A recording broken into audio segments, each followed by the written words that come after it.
Broniewski's a remarkable figure. Born in 1897, he died in 1962. Like all the Polish poets who lived through this era, he had tremendous issues to deal with historically. He was a Polish patriot for sure, who fought for Polish independence. He was a tremendous soldier, really, a kind of warrior. A really remarkably gifted poet. He was part of the Scamander group, which really prized technical skill, the sanctity of rhyme and rhythm. He was formally conservative and very gifted at traditional form. Politically, he was very sympathetic to the proletariat. He's a leftist. He never joined the Communist Party, but he shared some of their values. So it's a bit complicated in terms of his history. The thing that I like most about him is his sympathy for people on the outside, the underdogs, people who are kind of lost.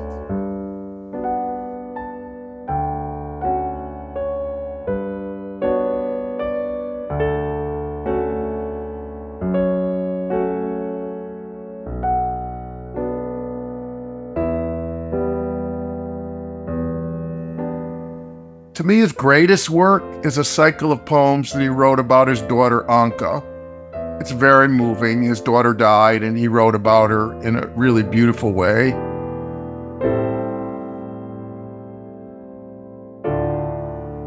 He wrote an infamous poem in praise of Stalin, although perhaps you can't blame him because many others did too.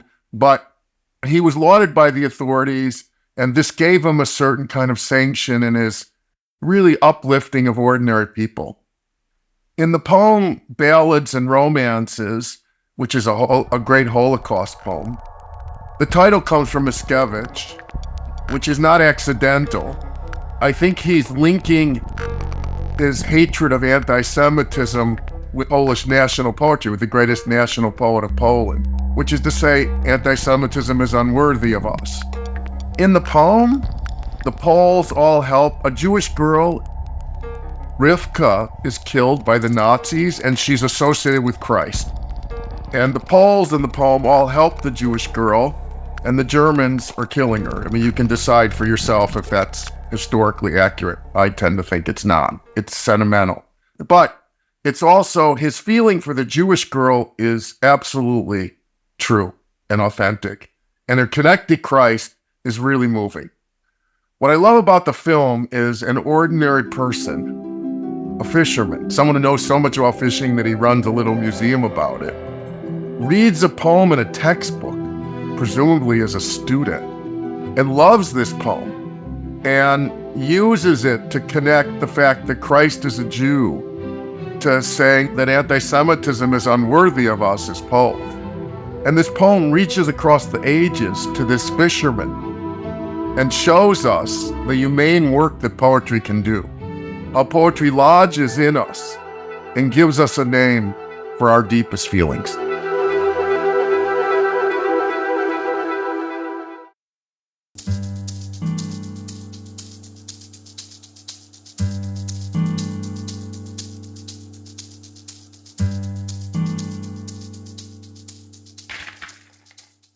Jeżeli Jezus urodziłby się w Polsce podczas II wojny światowej, to jego losy były bardzo nieciekawe, prawda? Po pierwsze, jako Żyd z rodzicami, czyli z Marią i z Józefem, po prostu zginął w którymś z komór gazowych, w Tęblince, w Oświęcimiu.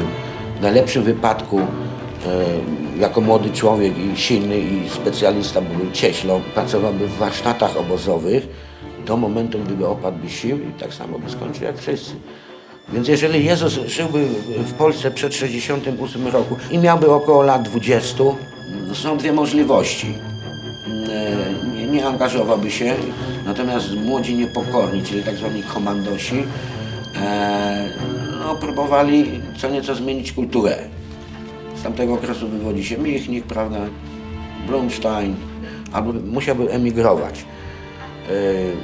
Być może zrobiłby to dobrowolnie, albo zostałby niejako przymuszony. Jeżeli rodzice zajmowaliby jakieś stanowisko, to by zostali przymuszeni. I też podejrzewam, że nie osiedliliby się w Izraelu. Bo tam była służba wojskowa i tam nieciekawe. Gdy tutaj wchodzi Francja, Anglia, Stany Zjednoczone, Szwecja powiedzmy.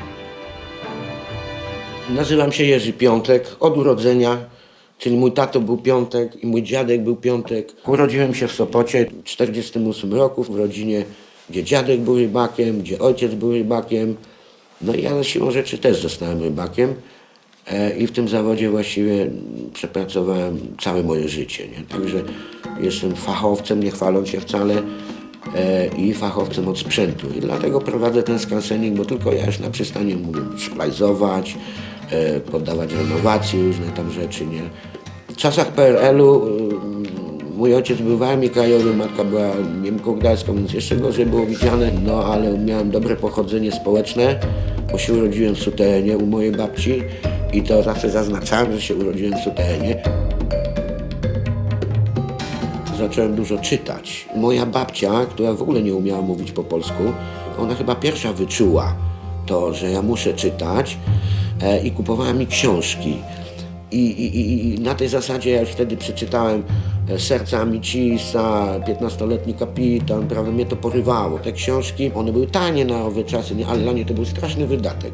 I dlatego jak chodzę teraz na cmentarz po pół wieku przeszło, to zawsze mówię, że te książki mam jeszcze dla mojego wnuka, bo ich mam tam w ilości przeszło 350 sztuk. Czytałem Broniewskiego w szkole podstawowej. Dlaczego ja mówię o tym? Bo mi się wtedy już podobał ten wiersz o rybce, bo ja miałem przyjaciela Żyda, który po 1968 roku musiał emigrować do Izraela i ja wtedy nie robiłem rozróżnienia, prawda, Żydzi to czy nie Żydzi, prawda. Ja kiedyś słyszałem te wiersze w interpretacji Broniewskiego w radiu, więc ja mam jego głos w uszach jeszcze, nie? Władysław Broniewski, Ballady i Romanse. Słuchaj, dzieweczko, ona nie słucha.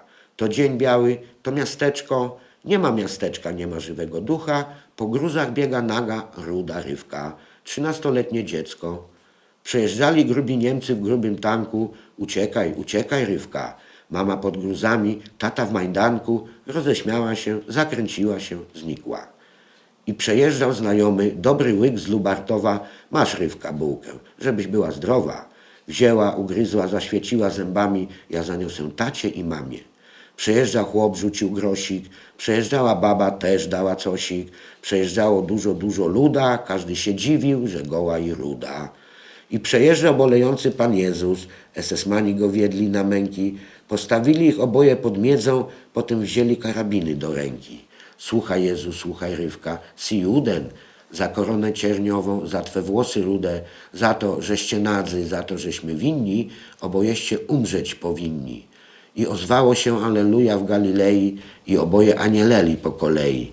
Potem salwa rozległa się głucha, słuchaj dzieweczko, ona nie słucha. Ta rywka cierpi jak Jezus. Ona cierpi jak Jezus i ginie, i oboje giną rozstrzelani przez niemieckich świętuchów po prostu, powiedzmy tak. Broniewski się utożsamia z obojgiem. Dlaczego? No bo to są ludzie. Wszyscy jesteśmy braćmi, prawda? I on tak troszkę z ubolewaniem mówi, że niestety, ale są nacje, które nie uważają wszystkich za braci. Broniewski miał duszę poety, czyli się niejako nad poziomem podnosił przeciętnego człowieka i być może temu takie piękne wiersze pisał. Już w tej chwili niedoceniane. Ja jestem bardzo tolerancyjny, jeżeli chodzi o religię.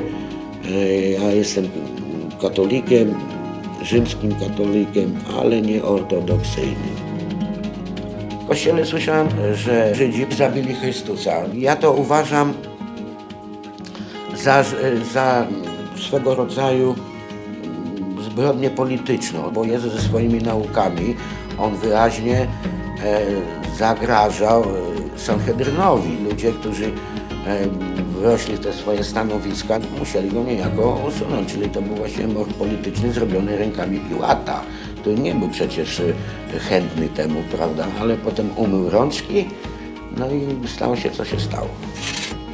Więc jak moje życie wygląda? No, moje życie wygląda, powiedziałbym tak jak milionów Kowalskich w Polsce, prawda, czyli od pierwszego do pierwszego. No i powiedziałbym, że to jest dość siermiężne życie, bo facet po 60 już nie ma ani pary takiej, jaką miał, prawda, ani możliwości. ten skansen, który prowadzę, on nie przynosi dochodów i jest, że tak powiem, zgryzoto dla mnie, bo ja muszę kombinować o każdy gwóźdź tutaj, żeby to jakoś funkcjonowało. Natomiast duchem jestem, powiedziałbym, na wyżynach, nie? Ja to lubię po prostu. Ja mam duszę rybaka już w trzecim pokoleniu.